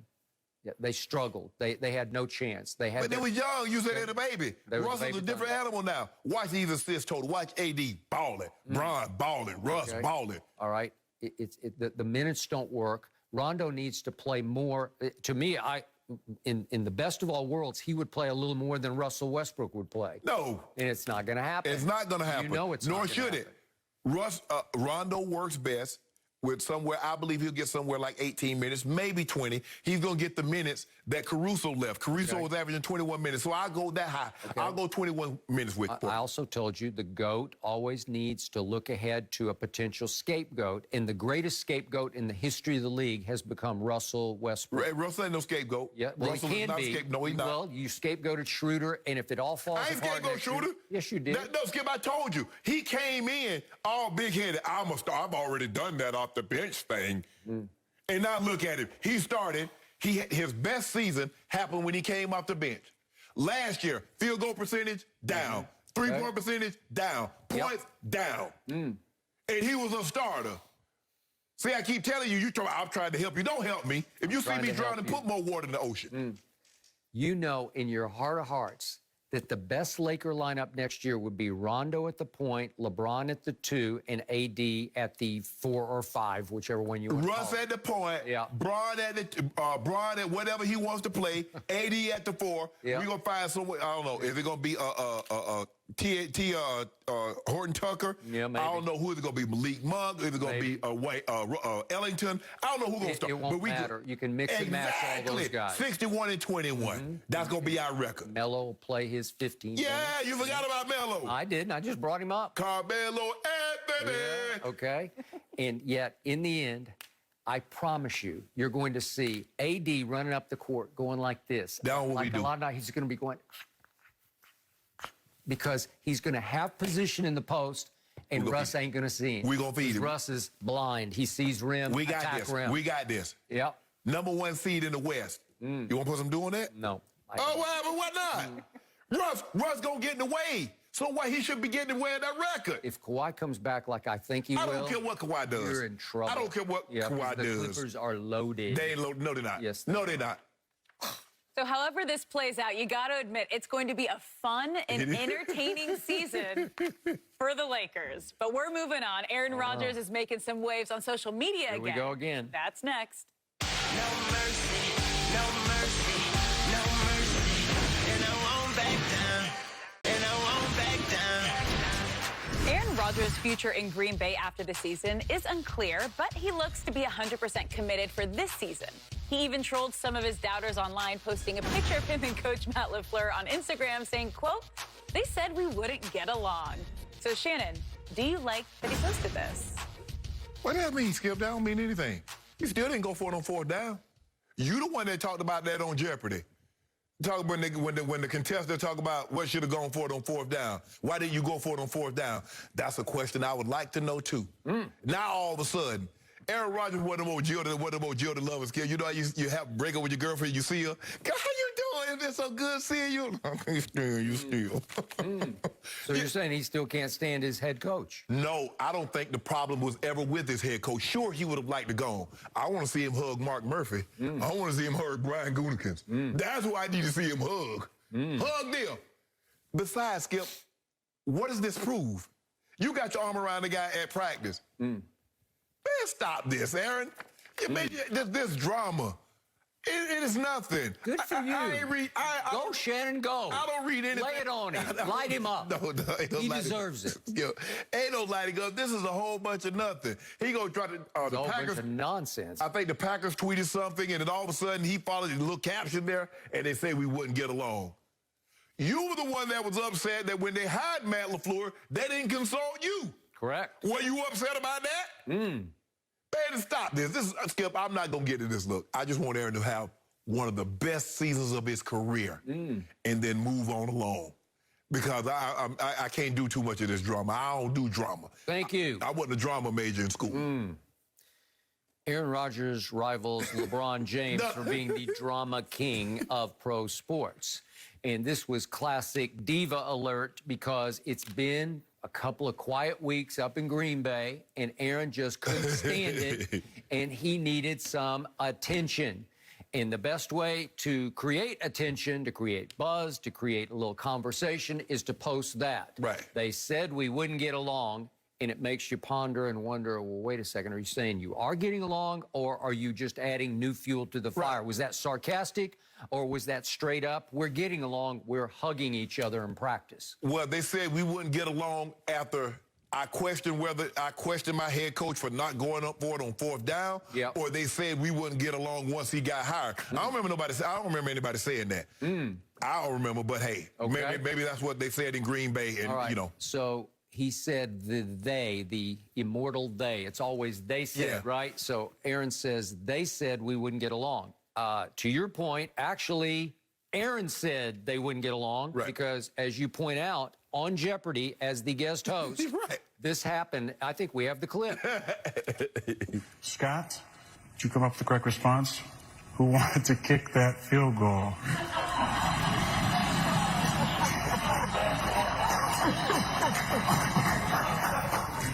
That is a great question. Should be correct, but unfortunately for this game today, that's incorrect, and you're going to lose 0.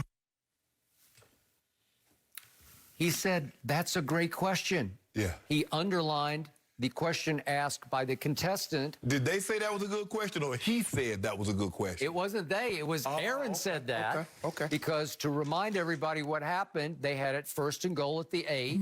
We had 3 straight ugly incompletions by Aaron Rodgers. I'll give you that. And the young head coach, we can see these right now. Oh, we've got, still got our man spotlighted, Devin White. That was a 3rd down. 3rd down one, yeah. This was 1st down. Ooh. Where was that, Aaron? That was Lazard, supposed to be looking for the ball. This is the one where you said, oh, there we go. No, that wasn't. It's now we're to 3rd down. We're to 3rd down. The Devin White play, he should have run through, Yep. And he forced it across his body to a double-covered Devontae at the goal line that had no chance. And his young head coach said, I've seen enough. Right. We take the field goal with about 2 minutes left to cut it to only 31-26. Tom Brady subsequently takes the kickoff and makes a couple of 1st downs. Game over. Skip, Super Bowl here. Since we do it social media, do you know how many people I've seen? Oh, this is the love of my life. Oh, I can't live without this person. 1 week, and the next week they've erased every picture they had of that person for the last month. Okay. So what am I supposed to do with this, Aaron? What did that even mean? Okay. Well, so he's saying that's a great question because it was the coach who decided that. Right. And Aaron clearly is seconding the emotion of, I didn't like it. I wanted to go for it. But, Skip, he said he loved his teammates. He loved the coaching staff. It was others who made it about it's more about something else than relationships. That's what he said. He never said he had a problem with Matt LaFleur. As a matter of fact, he said he liked Matt LaFleur this offseason and his teammates. But that wasn't liking Matt LaFleur's choice, right? Yeah, but I'm just saying. And by the way, what head coach would say, okay, it's 4th and goal at the 8, let's go for it. Right. Because you'd seen no sign of life to that point. Right. And you know and I know, 4th and goal from the 8, that's hard. That is hard. Man, that's just too far. And that's why I said on 3rd down you should have run, because even if you don't get it, some of the distance. Right, now it's 4th and 2, 4th and 1. That's a whole different. Ain't a whole lot of 4th and 8 plays, Skip. Okay, I got it. Unless you got Tom Brady, then stop. But that's fine. The point is that now we go to the top, and to your point, it was Mark Murphy, the sort of CEO of the Packers, who was quoted, I believe, Bleacher Report said that he called Aaron to tell him, I have hired Matt LaFleur. Right. You had nothing to do with this. I'm announcing to you, this is your next head coach. Right. And he finished that discussion with, don't you be the problem, reportedly. I want to see Aaron with his arm around Mark Murphy. Yes, I want to see his arm around Brian Gutekunst. Now, once he does that, we in business. I would like to have been a fly on Mark Murphy's wall whenever he sees this post. Right. I don't know when he saw it, if it's today or last night or whenever it was. Right. Because he is going to roll his eyes and say, well, there he goes again. He's trying to start it up. You know, we just got through all of our off-season drama. Right. Why would you re-suggest it? Like, why would you plant new seeds of, well, are you being sarcastic? Right. Or because you're the one who took the shot at him on Jeopardy, right? Yeah, you know what they said. You said that. You had a problem with not going for it on fourth down. And obviously he has gone back and forth and been pretty scathing publicly about Brian Gutekunst. Right. He just doesn't respect him, doesn't trust him, doesn't like him. But Gutekunst extended a little bit of an olive branch. He went and got Randall Cobb back for him. Didn't he want that? Yes. Okay, then over the cuts, there was one kid that Aaron had talked glowingly about who got cut, but still, he got him Randall Cobb. Right. So they probably bring the kid back on practice squad. Okay, well, okay, you got it. But yesterday, Gutekunst talked publicly about how he's trying to make it better with Aaron, and here's what he said. I've had really good conversations throughout camp with Aaron and Matt, and I think the communication has been really, really good. And so as we went into this kind of decision-making period, I think, everybody, all the people that are kind of involved in that were very aware of what was going on and why we were doing what we were doing. So I feel really good about that. And the conversations that I've had with Aaron have been excellent. You buying? I think he's trying, right? Buying what, Skip? That he's having constructive conversation, that he's trying to mend the fence. About what? What are we talking about? Bringing Aaron more into the loop before personnel decisions are made. Ain't nothing to skip. I mean, for the most part, within probably 3 guys who's going to make this roster. Now, every year, Skip, you get an undrafted free agent, you get somebody in the lower rounds that plays better. Like, I thought the kid had a little talent, but I didn't think he could play like this. Okay. But Aaron's talking about in the offseason, when you bring these free agents, or you letting the Charles Woodsons, or you letting the Clay Matthews Juniors go, or you letting these the Jeff Janices, you letting those guys, the Alex Van Pelt that you fire and you don't. That's what he's talking about. He ain't talking about no from Saginaw Valley. He ain't talking about that. Okay, even the moves you just talked about, are they franchise-threatening moves? Are they end-of-the-world moves? No. Alex Van Pelt, I love him, but is he going to change Aaron's life? But Aaron was kicking and screaming because he said he had a great relationship with him. Well, Aaron would like to run the whole show. He would like to be the CEO and the quarterback. Right. And Mark Murphy and Gutekunst is saying, bro, this ain't no sentiment. This ain't no class reunion, family reunion. We get all the old guys together and talk about, hey, man, no, I'm trying to win football games. I don't think the guys that we let go or we didn't resign could help us more than the guys that we brought in. Yep. As simple as that.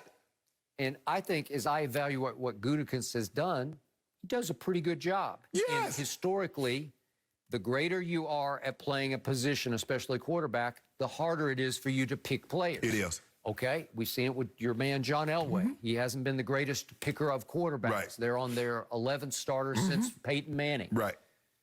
Okay, so Aaron's got it pretty great because last year Pro Football Focus said Devontae Adams was the best receiver in pro football. Well, they picked him. You know, they did that. Top 100 said he's the best receiver in football. Okay, there you go. And then last year, Pro Football Focus graded the pass blocking of Green Bay's line #2 in the league. Number 2? Right. Really? Right. Okay, well, Aaron was runaway MVP, deserved every inch of it. Okay, well, did he get protected? Yeah, they're saying he really got protected. Yeah, he got protected. I mean, Bakhtiari injury was unfortunate because obviously now you lose your. I think he and Trent Williams, you can argue, the best left tackle in the game, Skip. Yep. But once he lost, and now you got to shuffle people, and you got people playing positions they don't normally have to play, and Tampa Bay took advantage of that. But I'm not taking anything out of this. You got your arm draped across the guy, and they said we couldn't. Ain't nobody today. Ain't nobody studying that, Aaron. Just go play football. He cannot stand not getting attention. How about this? He has attention deficit disorder in a very different way. He needs the attention. Let me break some news to Aaron. Yeah. Let me tell you what happens if you don't play well in the Packers. Let me tell you what they are going to say if you don't play well and the Packers don't go far in the playoffs. You ought to know what they. And I'm going to be part of the they. Okay. All I want is for Aaron Rodgers to do better in NFC Championship games than 1-4. He got something. Can he get up to 2-5 this year? I mean, I'm sorry, 2-4 this year? Yep. 2-4. If you give me 2-4, I'm impressed, because that means Aaron Rodgers would get back to his second Super Bowl in 11 years. That's okay, Skip. Some people don't get the Super Bowl at all. Stop hating. I'm not hating. I'm just telling you the facts. I tell you who he won't be in the NFC Championship game because they won't be there. The team with the star on the helmet. Unfortunately, they will not be there. Well, Trent Dilfer won a Super Bowl once upon a time. Whoa. You were there. Hold on, let me ask you a question. Brad Johnson won a Super Bowl once upon a time. So are you? Oh, now I'm gonna do you like you do me. Are you saying that the Cowboys defense is gonna be the 2000 Ravens or the 02 Bucks? I'm talking about Aaron Rodgers. The company he is keeping right now is Trent Dilfer and Brad Johnson. Stop. It's the truth. You know what? You need to stop. I'm just telling you. You got to show me more. If you're that guy, Aaron Rodgers has if you're a 3 MVPs. transcendent thrower of the football, as I keep hearing across the table, I need to see more than 1-4 in championship games. I thought you were talking about the Cowboys. No. Oh, okay. They're not even in this discussion. Oh, okay. Because I was going to say, y'all got the 2000 Ravens defense or the 02 Bucks defense? We might have the, 1982 Ravens defense. I don't know how good it was, but it was. No, we didn't have no. They were the Browns then. That's true. They didn't come to the Ravens until '96. Okay. Let me tell you what y'all do have, Skip. Y'all have the '76 Bucks defense. That was an 0 and something, right? What did they play? They went up, started. I think they went 0 and 26. They started to see their career, their franchise history. Last year, that's what we had. Yeah, y'all was bad. Y'all went back to 1960. But this year we're going to be mediocre, and that's a huge swing. That's what you call flipping one side of the ball, said Mike McCarthy. Yeah, so y'all just be 20, and that's better than 30. All I'm going to give Aaron Rodgers so far is that I am now convinced he made Mike McCarthy. I thought maybe McCarthy helped make Aaron Rodgers, but he made Mike McCarthy. You know good well. Well, I didn't know that until I get to see Hard Knocks. Yeah. And it has been the least impressive coaches' speeches I've ever seen, and that includes all the assistant coaches. They should let Witt do the. Do you think so? Yeah. I wasn't all that impressed with that. Well, he got more fire than. Juice. We need juice. Yeah. Okay. Well, he definitely has more fire. Well, at least you ain't had high school. Well, let's keep talking about the Cowboys because Ezekiel Elliott primed for a bounce-back year. That's next. No mercy, no mercy, no mercy, and I won't back down. Now, when discussing potential surprises in the NFL season, an article from ESPN wrote that we shouldn't be surprised if Zeke Elliott has a bounce-back season, citing the healthy offensive line, the running back's slim physique, and his own motivation after a down year in 2020. Now, Shannon, you've been adamant that high-carrying running backs don't bounce back this late in their careers. Does this still change your mind at all? It does not change my mind. Skip, Ty Smith has not played a complete season since 2015. So I'm supposed to believe now he's older, much older. He had back procedures to clean up the problems. Right. And if I'm not mistaken, is Lyle Collins back practicing? Because he had a stinger. I don't know for sure, but I think they said he's going to be just fine. Okay, just fine. That's what Jerry said, but Jerry always says exactly. Skip, since Zeke Elliott has come into the league, no running back has more carries than one Ezekiel Elliott. And a lot of things are in play here. The offense is different now. They don't rely on him like they did the first 3 years of his career. So now you got 3 wide receivers that you believe all can go over 1,000 yards receiving. You just gave Dak top 5 money. Yep. So you gave Dak Prescott top 5 money to turn around and hand the ball off to Ezekiel Elliott 325 times a game? I don't believe you do. So with the offense transitioning, with Zeke not being the same guy, so let me ask you this, Skip. Which one of these are you taking Zeke in front of? Derrick Henry, Dalvin Cook, Alvin Kamara, Christian McCaffrey, Nick Chubb. Which one are you taking Zeke in front of? Zeke I saw last year. Yep. It's laughable to even put him in the same conversation. So right now, Zeke is not even a top 5 running back. All these guys that I mentioned. I'm not sure he's off last year a top 20 running back. maybe top 10, Skip. He with that 65 yards a game, by far a career low. That's not good. 16 carries a game last year. Plus, you said you believe that Tony Pollard is going to get some touches. So if Looks good to me. Tony Pollard takes some of his touches. Offensive line is transitioned from more of a passing attack from a running attack. How do you think he has a bounce-back season? So I'm going to say, no, he does not have a bounce-back season. What's a bounce-back season, Skip? Because when we think of Ezekiel Elliott, we think of a premier running back. We're thinking 13, 14, 1,500 yards. I don't see 13, 14, 1,500 yards out of that body, and considering that the offensive generated it from a run to more of a pass, I don't see it, Skip. I have told you all preseason long, I just have a gut feeling number 21 is going to bounce back. I can't put a number on bounce back. I'm not suggesting he's going to lead the league in rushing the way he did in average yards per game the first 3 years. 3 years. In the first year was the monster year. It was like a carryover from Ohio State. He just kept Ohio Stating right on into Dallas. And he said at the final game he had 1,600 yards. He ran away with the rushing time. And I haven't seen quite that guy ever since, because his yards per game have declined every year, down to 65 yards from 109 as a rookie. Oh, so 44, is that a precipitous drop? I'd say that's a precipitous drop. Okay. But I'm seeing a different Zeke in every way, shape, and form in training camp, because clearly he got him a nutritionist, even though I saw him eating a little candy in one of the meetings. I'm okay with that. You can cheat every once in a while because he looks 100% better than he looked last year. He looks like sleek Zeke. He finally got it. Is it too late in your NFL life to get it the way you got it early on, where you just got it? You are what you eat. Correct. In the end, you just are. Right. You are how you train, but in the beginning, you can't overcome what you eat. You can't out-train what you eat. You cannot. You can't do it. Agree with that. Like back in my maniac running days, I used to think, I can pig out, I can eat anything. Trust me. I was averaging, for one of the marathons, I was averaging 12 miles a day, and then on Sunday, 20 miles. Right. And I was eating Mexican food and ice cream and eating everything, and I was gaining weight. Yeah. I was gaining body fat. Right. I was much heavier than I am right now because you can't run it off. Right. So the point is, your nutritionist is the key to the rest of your NFL life. And he did that, and he lost his double chin. You know, he looks like a running back now. He does look better, Skip. And I showed you the video, the NFL Films video. I know it was just practice. I know they weren't really even tackling. It was against each other, you know, but he looked explosive the way he looked in his first couple of years.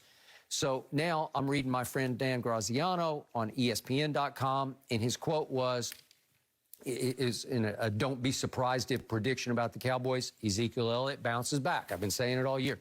And he said, what I'm hearing, yeah, it's easy to roll your eyes when you hear the same old, he's in much better shape stuff. Yeah. Get it? He said, I get it. But by all accounts, inside the Cowboys building where he has been, Ezekiel Elliott is motivated to put last season behind him. Well, during games, he's not playing, he's watching, but I'm seeing a different guy because he's kind of giddy, goofy, silly, happy. Zeke, just cutting up on the sideline, just acting a fool. That's what he's doing on the sideline. Okay. And it shakes me up. But last couple of years, he was gloomy, glowering, brooding Zeke. You know, during games, even in preseason games, his head was down. He just didn't look happy. I don't know what was going on, but he wasn't right. Right. Well, is this new Mr. Sunshine? Does that make him right? I don't know, but I'll take this over what I used to see, and I'll take that physique over what I used to see. Yes, Kevin, he does look better. I said that when I first saw him. I was like, okay, he looks like a different Zeke. But he still has almost 1,500 carries on those legs. Okay. The offense is still going to be Dak throwing the ball to those three wide receivers. Tony Pollard is still going to cut into some of his catches. Touches, excuse me. Well, both. I give you catches, too. Tony Pollard can flat out catch it. At Memphis, he caught it more than he ran it. And you said that Tony Pollard looks like the more explosive of the two guys. He just is. He's got a little lightning in him. I'm not saying he's electric, but he's got some lightning in him. Correct. He's got a little bit of burst breakaway to him. Okay, so it's a little thunder and lightning, but Zeke can catch it if he focuses. Right. And you remember what happened as a rookie at Pittsburgh, remember? He had 80-yarder screen. Lord have mercy. I'm glad we ain't got that. Whew.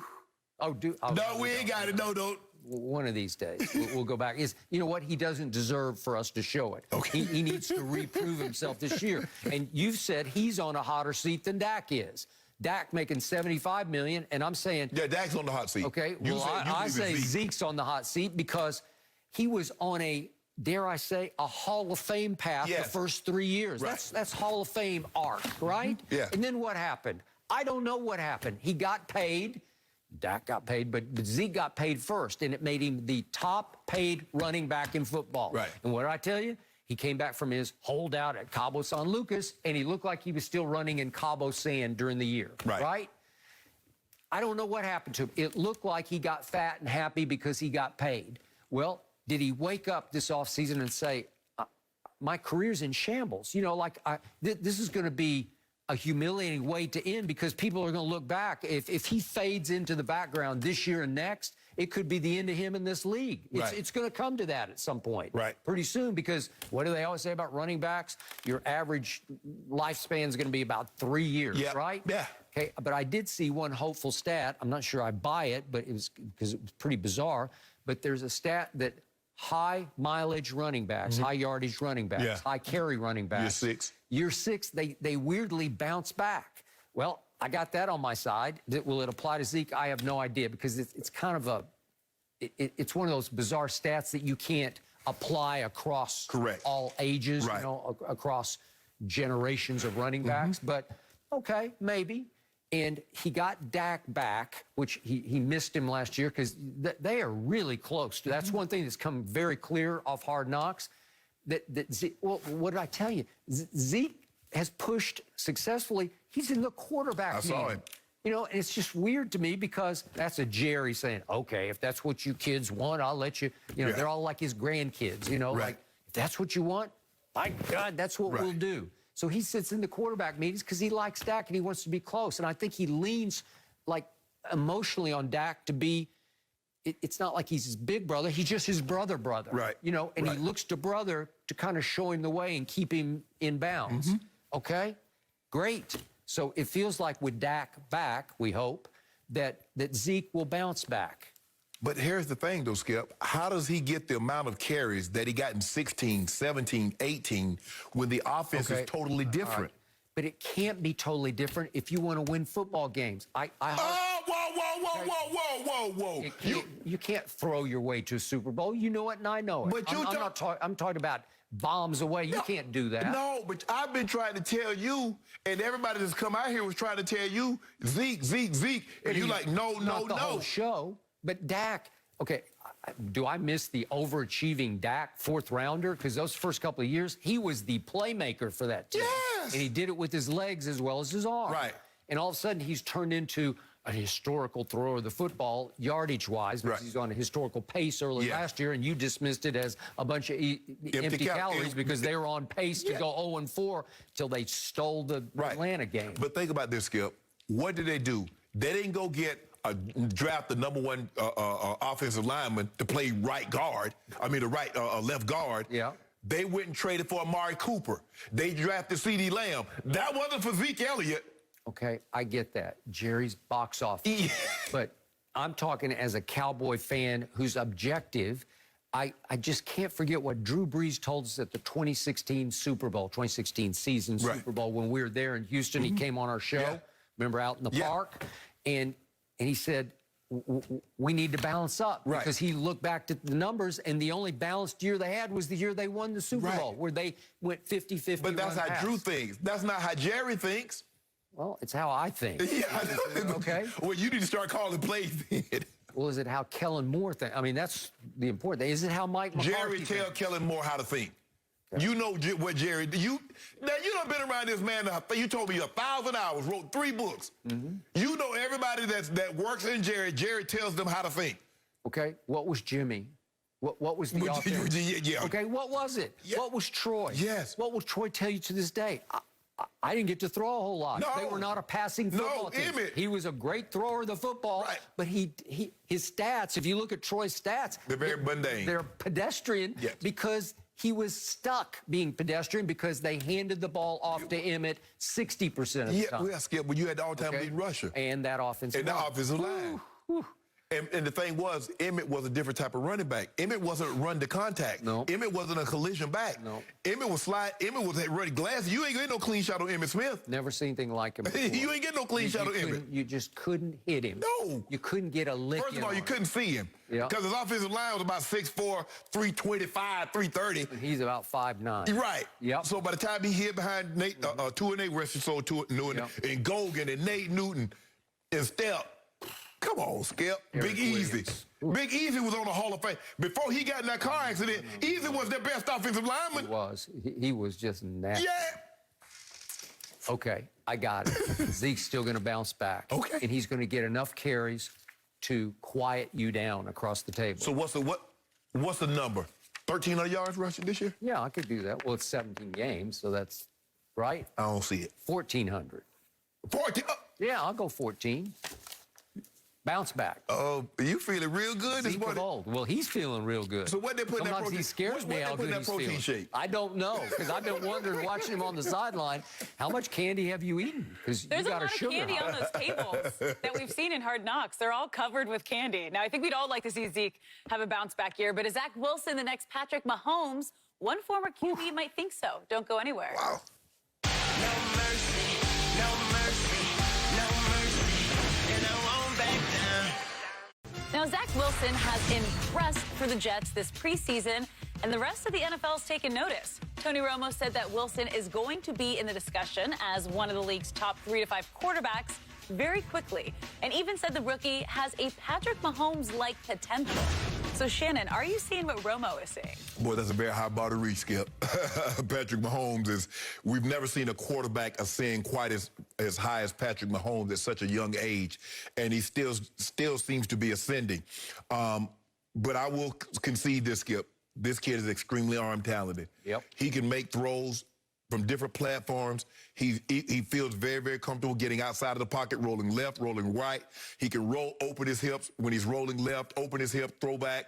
He has it. He has the goods, Skip. Yep. The question is, are they going to continue to surround him with talent? Tevin Coleman's that running back. The thing with Tevin Coleman, he's a good running back, but he can't stay healthy. I like Corey Davis. I like Elijah Moore, the rookie that they're taking. Yep. They spent the last 2 first-round picks on offensive linemen, so they seem to be surrounding him with an offensive line that can protect him and weapons, because that's what Patrick Mahomes had.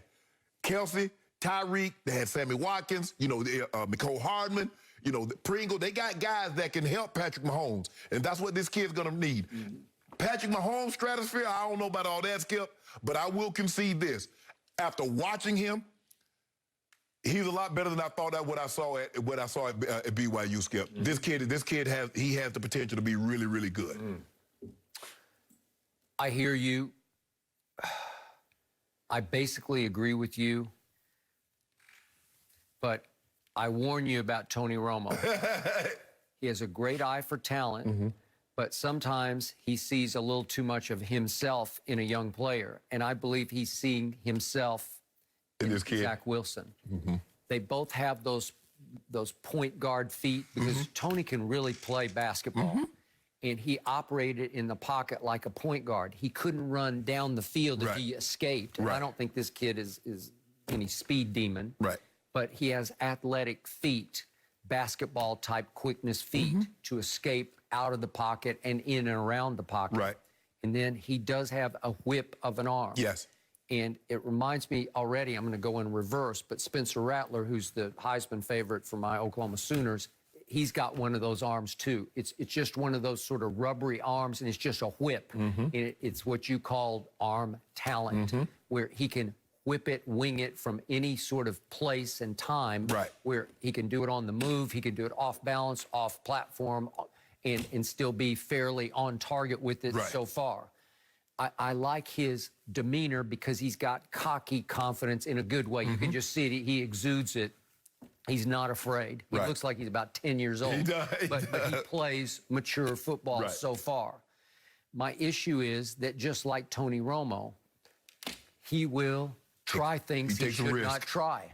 And I saw it too much at BYU, and then we both watched the one poor game that he played because of COVID, they got thrown into a neutral site game in South Carolina against Coastal. It was just weird. It was just like everything was a little off, and he was a little off the whole game. and their season got blown up and they lost, and it was kind of an ugly afternoon for him. But to the Jets' credit, they never wavered. No. This is their guy. And, you know, remember when Kyle Shanahan and John Lynch trade up to 3, I'm saying, are you sure? Are you sure what you're going to get? Because are you sure that they're not going to take who you want? And that's Skip, and I was saying is, look, for them to move up there, to move up to only 3, they had to be 100% for certain. Trevor Lawrence was going 1, and this kid was going 2. Because why else would you do that? You better be dead sure, because you're betting your whole future. You bet your whole future. Okay. Or they felt that, you know what, if they take Trey Lance, we'll take Zach Wilson. Okay. But, Skip, I mean, look, I am impressed. I am impressed. And it might be a situation where if I'm somebody defending Patrick Mahomes, I'm going to keep him in the pocket. I'd rather Patrick Mahomes throw the ball from the pocket, Skip, than have him get outside. Because that's where he does a lot of his work at. Totally agree. He gets outside left or right. He's killing people. Well, this they kid will has figure this out about him, and they will force him to stay in the pocket. And if he starts to try to force his way out of the pocket, bad things will start to happen. And if he starts forcing throws into much different coverage than he has seen in the preseason, he will get in trouble. And then that cocky confidence will fade to the point of being shattered pretty quickly. I got to see how he can stand up to playing technically sound football. And football, listen, Romo's, but we're going to talk about Romo in a minute because Jerry's making the case he should be a first ballot Hall of Famer.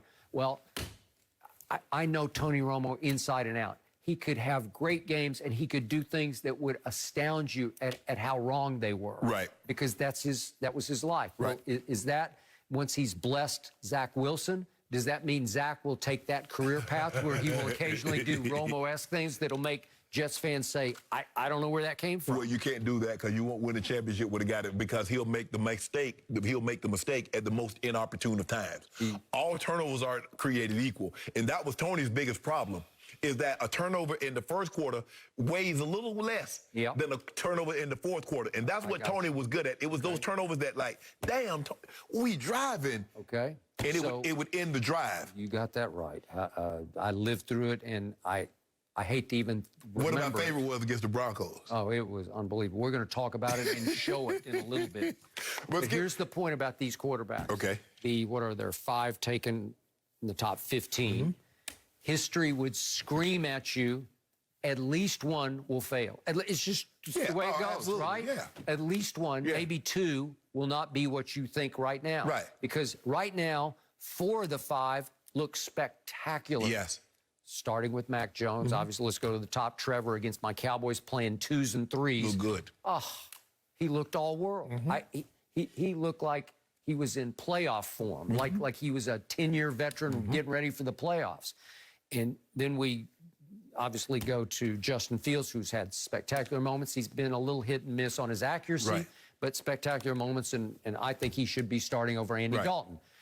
The kid I love the most is Trey Lance, and he's struggled the most. But it looks like he's going to share some snaps with Jimmy Garoppolo. Well, you called Mac the readiest to play. Well, Trey was by far the unreadiest to play as far as experience. He started for 1 year at North Dakota State, and then 1 game through the COVID year last year. So he just hadn't played a lot of football. But we go back and look at, let's say, the last 20 years, Skip, the quarterbacks that's had success. What have they had early on? Running games.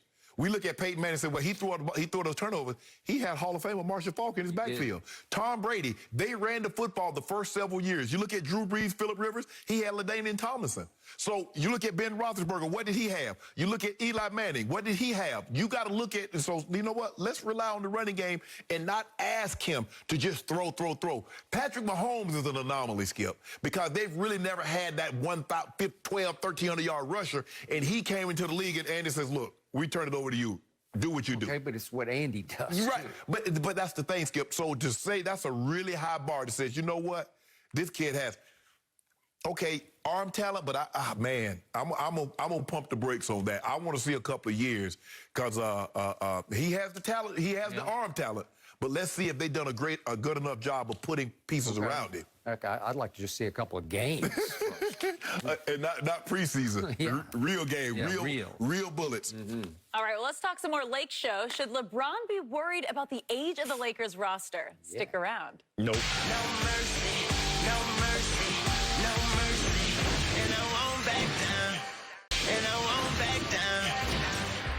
LeBron's Lakers are gearing up with savvy veterans, but some aren't as impressed. When discussing the possibility of adding Nets big man DeAndre Jordan, one Eastern Conference executive joked, "I hope the Nets buy him out so he can join the Lakers' AARP squad." Better yet, the LAARP. I've never seen a roster like this. So, Shannon, how concerned should LeBron be about the age of the Lakers roster? I'm not very concerned because I think the depth that they have will help manage the minutes, and I don't think they'll be playing the 35, 36 minutes early in the season, Skip. But if you look at it, most of the guys, Magic, you look at the guys, Magic didn't have a whole lot of young guys playing with him. He had older guys. You look at Jamal Wilkes, you look at Bob McAdoo, Kareem. Worthy was really the only guy that came in. He's the number 1 overall pick. How that happened? How you win the championship one year and get the number 1 overall? That's another story, Skip. But you look at the Celtics. What did they have? Very few rookies ever contributed to the Celtics. Look at the Pistons. Because they're in a win now mode, Skip. It's not about developing. You know, you got to win now. LeBron is like, and he's been that way basically for the last decade. Win now. And that's what they have. They have a roster that's all about win now. He's always chosen to play. Yep. When he went back to Cleveland, he didn't want Andrew Wiggins. He didn't want to play Anthony Bennett. Let me get a fifth-year veteran in Kevin Love.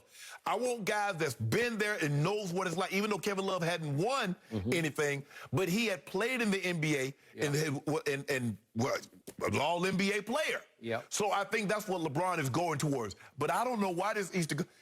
First of all, if you're not, I don't think that Sean Marks could be. I don't think it's the guy. I don't even know the guy, the general manager for the Bucks. But everybody that's in the Eastern Conference, bro, what y'all talking about? Everybody talking. Everybody got a joke to make. But we're going to be the last one laughing. I promise. Are you? Really? I'm still laughing about Russell Westbrook. That's just mine. You won't be laughing for long. Okay. So here's my thing about age. I like old heads. I don't like old bodies. So if your body is still going along with your head enough that it can get you through, you can win with old heads, because that's what LeBron thinks. LeBron is obviously an old soul, old head, but he's keeping his body in great enough shape. Kind of like Tom Brady, huh? 44. Different game. Yeah. But Tom Brady is just an anomaly. He is one of one. So what is LeBron? I don't know. He's starting to get hurt. So is his body going to defy him? Is it going to? Your guy had off-season surgery, remember? So he got hurt. He played with a torn MCL and won the Super Bowl. So they say. He was. So they say. So you're questioning. I ain't questioning nothing. Tom, are you watching? He does watch. Tom, he just questioned. No, I did not. I say that's what they say. Tom, he just questioned. What you said was a torn ACL last year. Did you hear? Are you putting this up on your refrigerator, if not the whiteboard in the locker room? Because he loves for you to motivate him toward another Super Bowl. So let me ask you a question. It's reported that Paul Millsap signed with the Nets. He's 36, about to be 37. Yep. How old is Blake Griffin? 22? Nope. Oh, okay. The question revolves for this topic around one DeAndre Jordan, who in just chronological years is not too old. No. He's a grand total of only 33, turned 33 just in July. Yep. That's not too old. Right. But on the Lakers, he's a young man, right? So the point is, what happened to DeAndre last year? He fell completely out of the rotation, and it shocked me because he is very close with KD. Right. And he's fairly close with Kyrie. I think what Skip, Blake Griffin came on, and Blake, Blake can shoot the ball, little rebounding. Yep. And so basically you getting DeAndre, DJ, lob dunks, and defend the paint. Now, Skip, he's not going to shoot the ball. He can't shoot outside the paint. Okay, but he's playing older than his age would indicate. He played his way out of the rotation where he was just D and P down the stretch. I think the thing is for those guys, Skip, you got a lot of spacers. I mean, so what is he going? He'd be perfect. He'd be perfect for us. We take really? Yeah, we're going to take him. Over Gasol. I warned you about Gasol last year. I told you he's glacial. He's got no mobility whatsoever. Well, let him go clog up somebody else's lane. Well, is that what you? So you want to replace him with DeAndre? Yes. Really? Yes. Interesting. Yes. So Gasol is 36, as is LeBron, as is Trevor Ariza, and then you got Rajon, who's fallen all the way down to the 6th oldest player of the Lakers. He used to be the oldest player in the bubble, right? Yeah.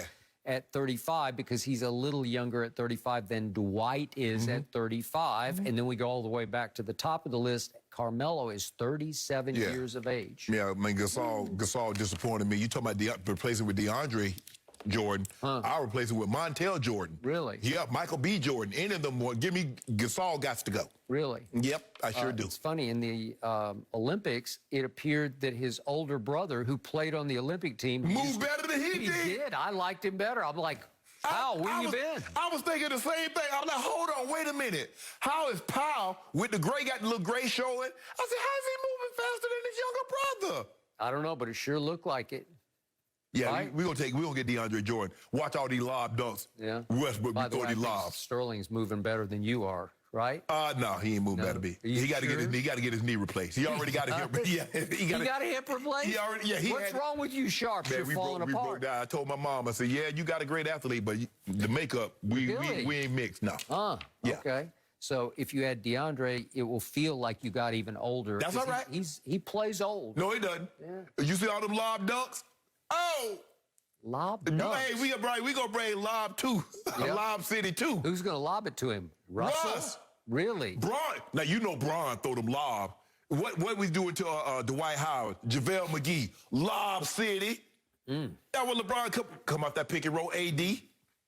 I think the rich just got richer because Paul Millsap is a warrior at 36, and you know. 37 in February. Okay, well, he will give them playoff pop. That's what will happen. He'll come in and play his 15 minutes, and he's just a warrior. He just makes plays, makes shots, gets big rebounds. And remember, they had LaMarcus Aldridge, and I think he was going to sort of fit that role. And I think he was thinking about coming back, but I don't know if the doctor's going to pass him on a physical. And I don't know if he'd come back to these guys. Right. But they're loaded. You guys are getting old. We loaded. Yeah? We loaded, baby. Really? Yeah. Like Sade say, we loaded, don't know where to point this thing. Really? It's over for you guys. Your problem is you're stuck with Russell Westbrook. All these moves, they all get disqualified. Russell Westbrook is your point guard. He is your primary decision maker. That's okay. LeBron has handed the reins to Russell Westbrook. That's okay. We're going to be stuck with it. Sometimes it's okay to be stuck in a situation. I mean, I found out a lot about myself, Skip, during the pandemic. I found out a lot because I was stuck. Yeah. You see, you think we stuck with Russ, but we're going to find out a lot about this championship pedigree we got. Can't wait for the NBA season to start. But let's go back to the NFL. Is Tony Romo a Hall of Famer? We'll tell you what Jerry Jones had to say about it after the break. No mercy, no mercy, no mercy, and I won't back down. Now, in a recent interview, Jerry Jones didn't mince words when asked about Tony Romo's Hall of Fame credentials. The Cowboys owner said, quote, the fact that he did not have a Super Bowl during that time is always going to be in the conversation as to where Tony Romo will rank. You're talking to a guy that would be a first-round ballot with me, and I don't apologize for that. So, Shannon, you've got a gold jacket. Is Tony Romo a Hall of Famer? Skip, a lot of times in a situation like this, you know I hate even commenting on this because the headline is going to say Hall of Famer, Undisputed co-host says such and such shouldn't be in the Hall of Fame. I wouldn't normally, even if I was at the barbershop, I wouldn't even dignify this with a conversation. Somebody saying Tony Romo is a Hall of Famer. But this is a show. We debate and we talk about topics sometimes people don't talk about in the barbershop. The owner of the Dallas Cowboys said first ballot Hall of Fame. The owner of the Cowboys is out of his mind. The only way Tony Romo's getting to the Hall of Fame is he buy a ticket. Now, if one of his teammates go, I don't know if he had Jason Witten. He's going to get close. Jason Witten's going to the Hall of Fame. Jason Witten's going to invite him. He'll get close. Skip, how? Because he's the quarterback for the Cowboys? The guy won 2 playoff games. No Super Bowl. I mean, in his era, Brady, Favre, Manning, Rodgers, Breeze, Roethlisberger, even Eli Manning. Phillip Rivers. How? What scenario does Jerry look at it and say, you know what? Yeah, he's a Hall of Fame quarterback. It's not the Hall of Fame because I played for the Cowboys. It's not the Hall of Very Good. No. It's the Hall of Fame. It's greatness. Could the story of the NFL be told without these guys that's in there? Man, Jerry, come on, man. Stop this. We got to stop thinking somebody had a good year or somebody played on a popular team. They deserve to be in the Hall of Fame. No, hell no. What does it tell you about the owner of the Dallas Cowboys? Why would he say this? Tony was like a son to him. Yeah. What's his biggest frustration, says Jerry Jones, his one regret about his He didn't whole win the Super career? Bowl with Tony. Tony Romo. What does it tell you about Jerry's feelings about his current quarterback? If I'm the current quarterback, I don't love that he's saying. Yeah, when you talking about that guy's a Hall of Fame. Really? I beat the job. He was so good, he didn't get his job back. And I was a rookie 4th-round pick. Thank you. Right? And I beat him out. And once upon a time, Tony Romo was undrafted out of Eastern Illinois, right?